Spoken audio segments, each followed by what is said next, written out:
Chairman of the Sri Lanka Ports Authority, Dr. Priyat Bandavikrama, says that the SLPA made an operational profit of 12.257 billion rupees.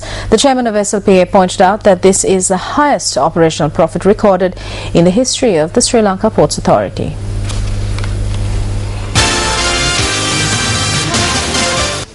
A media briefing was convened in Colombo today regarding the progress made by the Sri Lanka Ports Authority. According to the financial report of Sri Lanka Ports Authority 2012, our revenue has gone up from 23 billion in 2009 to 38 billion in 2012. And in addition to that, our operating profit in 2009, it's about 1.9 billion and it has increased to 12.2 billion rupees during last 4 years, and our operating profit also has gone up, and we have achieved recording profit amounting 4,086 million rupees. So in addition to that, our performance in container handling also has gone up. Our average crane productivity was at 18 moves per hour, but that now it has increased up to 23 moves per hour. In addition to that, time to time we go beyond 30 moves per hour as well. Our target is to reach more than 25 moves per hour during this year, and in 2014 to reach 30 moves per hour as an average figure. At the media briefing, the chairman of the SLPA said that the new administration building and the Colombo South Harbour project will be declared open next month. The Ministry of Finance Planning says that China has decided to grant Sri Lanka a loan of $278.2 million for the first phase of the laying of a railway line between Matara and Kataragama. The ministry says that loans will be offered at a 2% annual interest rate with a repayment period of 20 years, including a 5-year grace period. The Chinese loan will be used to construct a 26.75 kilometer railway line from Matara to Beliatta as the first phase. You're watching News First. Up next is Action TV.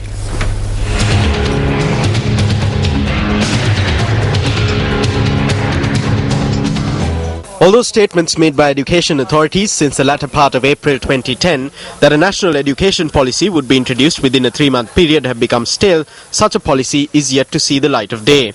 A similar fate to that which befell the national education policy has befallen the circular, which was issued banning the collection of money from students. It was not at an isolated public rally or other event that a statement was made on the 8th of February this year that a circular would be issued within 2 weeks, which would order that if a complaint is lodged against any principal for collecting money from students, then the principal would be immediately suspended and an investigation initiated. In the event that this circular is eventually issued, it would only deal with future instances of money being collected from school students. However, just as various reasons could be brought up for heads of schools to once again begin collecting money from students, on the topic of the complaints made regarding such collection of money, the Ministry of Education could initiate its procedure of lethargy. The lack of consideration shown to this letter addressed to the Secretary to the Ministry of Education by the Past Pupils Association of the Vijayabha National School in Hungama, of which the principal is incidentally the president, on the 5th of August last year, highlighting several serious issues, including the ad hoc collection of money from students, only serves to embolden those who would engage in such activity. The experiences of one of the victims of this money collection process, as laid down in this letter, shows that if this practice is not reined in, it could lead to more unpleasant incidents. The principal of the Hungama National School rejects these allegations. When all these things in the school that the parents are said to have willingly donated money for are taken as a collective, it is clear that a large sum of money has been spent on it. Although the principal maintains that money was only obtained from those with means, the Past Pupils Association, of which he is the president, in their letter to the Education Secretary, claimed that the principal is using a selected group of parents to collect money from all the other parents. When the principal holds such correct opinions about external organizations, then why is it that he fails to monitor how funds are collected when external individuals supply desks and chairs and undertake constructions in his school? Secretary to the Ministry of Education, this one is over to you.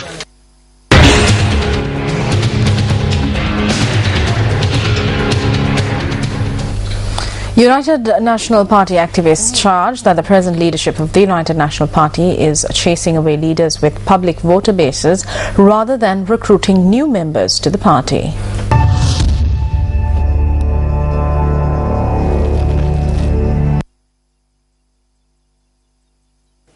UNP activists point out that over 60 parliamentarians have left the party during the tenure of the current leadership of the party. Incidentally, all those who had left the party were those who could pose a threat to the leadership with public voter bases. UNP activists say that those who are retained in the party are those who have no public voter base at all and are those who hold positions with the blessings of the current leadership.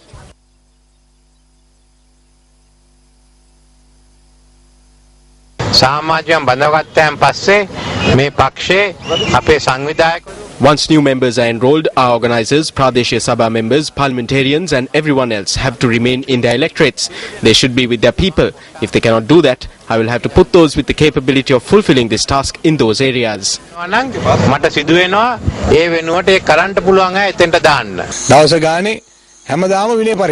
Today we have been forced to be in the opposition for 19 long years. This is our fate. Next year it will be 20 years. We can celebrate that while staying in the opposition. Every day there are disciplinary hearings. We will continue to do our work with the people. Whether there are 100 or 300 disciplinary inquiries, I will not be fazed. Different views are said at different times.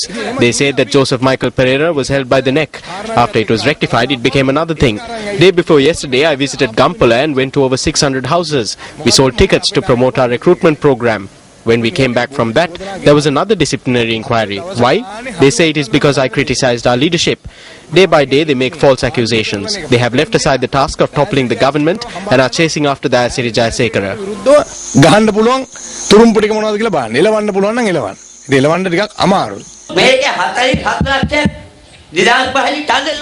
$4.7 million voted in 2005. They don't care about what happened to those who voted. If he is a leader, he should be sensitive. They should listen to the others. It seems to other people that Ranil Wickremesinghe only learned how to subtract in school. He has not learned to multiply. Dayasiri Jayasekara is a well-known speaker across the island and not only in Kurunegala. Dayasiri Jayasekara has also been removed. Who is going to campaign in the northwestern province? The reason for all of this is that Ranil wants the UNP to lose always. Ranil is not a leader who will bring victory to the UNP. The other person who is ruining the UNP is Tissa Tanayaka. Dayasiri Jayasekara මහත්තයා කියන්නේ Dayasiri Jayasekara මහත්තයා තයි කරලා වයම ඡන්ද කරනදනේ මොකක්ද අනේක තමයි UMP කණ එක 37යි ඊයේ දඹුල්ලට ආවා රනිල් වික්‍රමසිංහ මහත්මයා අපේ ආගම. They say that Ranil Wickremesinghe visited Dambulla yesterday. I looked everywhere but I could not find him. He goes to small places and speaks to 10 or 15 people. Not a single UNP MP had come with him. He was angered by that and said that he will implement the Sharia law against them. There is no need to implement the Sharia law because it has already been implemented in the UNP. I met a UNP activist yesterday and I asked him how the UNP is. He said that they are unable to chase him away and he cannot win. But we love him. Thanks to him, we are able to continue in government without any problem. එකේ සරියා නීතිය තමයි ක්‍රියාත්මක වෙන්නේ. දැනටත් බෙලි කැපීමේ ව්‍යාපාරයක් තියෙනවා.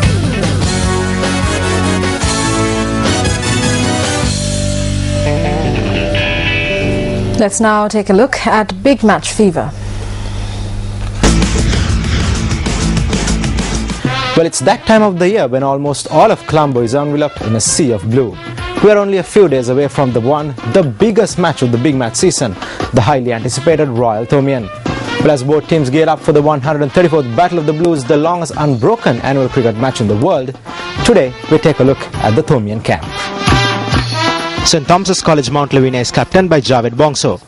He has amassed 850 runs, including 2 centuries from 14 matches this season. I think we've prepared well for the big match, and I think our morale is high to play the big match. We want to play positive cricket, and we sure hope to win the big match. The Thomian squad includes 7 batsmen, 3 fast bowlers and 3 spinners. The team is in good spirit. We have prepared well for the match. In a sport like cricket, the result is not always predictable, but we have a side that can win the match. The Thomians have won the Battle of the Blues 34 times while they have faced defeat on 33 occasions. They won the big match in 2007 for the last time and have retained the shield since. The 134th Battle of the Blues will be played from the 7th to the 9th of March at the SSC grounds in Colombo.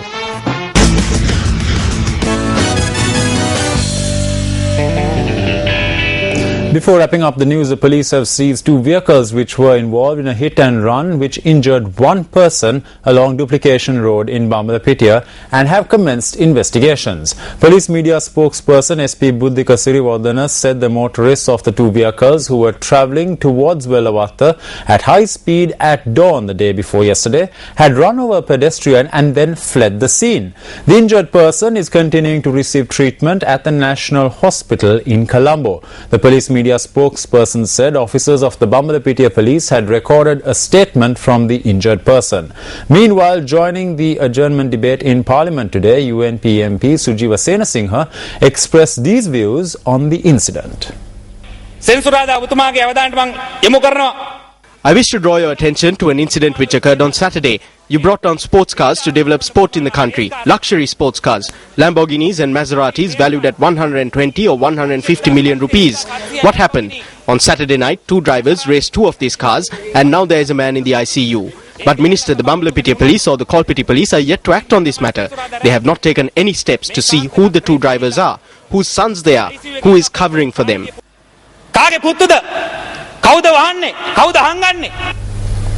And with that, we wrap up this edition of your Primetime News Bulletin. Thanks a lot for joining us. I'm Shane Silva. I'm Sonali Wanigabadage. Good night. Hotline 0114-896-896. www.newsfirst.lk. Feedback at newsfirst.lk.